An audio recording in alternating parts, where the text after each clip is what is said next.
La jaunisse est l'un des premiers facteurs de risque en betterave. Elle peut entraîner jusqu'à 50% de perte de rendement.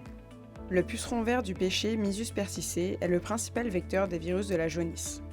Apis fabae, le puceron noir de la fève, joue également un rôle dans la dispersion des virus, mais uniquement lorsque Mysus persicé est également présent et en cas d'infection par le virus grave de la jaunisse, le BYV.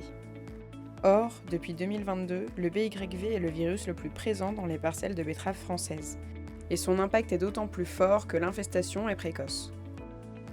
Les pucerons naissent sains. Ce sont les plantes réservoirs de virus présentes dans l'environnement qui leur transmettent les virus quand ils viennent s'y alimenter. Le puceron devient alors vecteur de la jaunisse. Le colza n'est pas une plante hôte des virus de la jaunisse, mais il est un réservoir de pucerons. Au printemps, ceux-ci quittent le colza pour aller sur les betteraves. Or, ils sont attirés par les plantes déjà infectées, même si aucun symptôme n'est encore visible, ce qui contribue à la dispersion du virus dans la parcelle. Pour limiter le risque, il faut agir en amont pour empêcher la contamination. C'est ce qu'on appelle la prophylaxie. Elle complète les traitements curatifs contre les pucerons. Aujourd'hui, la gestion prophylactique de la jaunisse repose sur 2 leviers, la gestion des réservoirs viraux en hiver et la mise en place des plans de campagne lors des années à risque élevé. Les principaux réservoirs sont les collets dans les cordons de déterrage, les repousses dans les céréales, les betteraves porte-graines, la facélie et, dans une plus faible mesure, la févrole.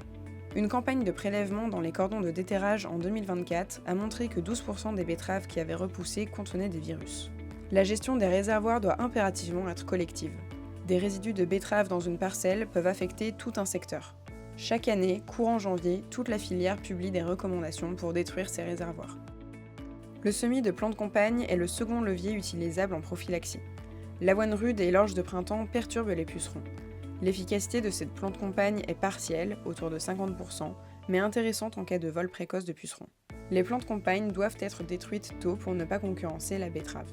Il s'agit donc d'un levier qui exige une bonne technicité et une bonne anticipation des dynamiques de pucerons pour les implanter uniquement lorsque c'est nécessaire.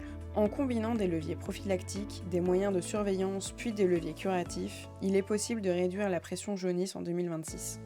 Les leviers identifiés dans le PNRI, le Plan national de recherche et innovation, ainsi que les méthodes traditionnelles de lutte contre la jaunisse seront détaillés lors d'un comité technique spécial jaunisse le 3 février à 9h.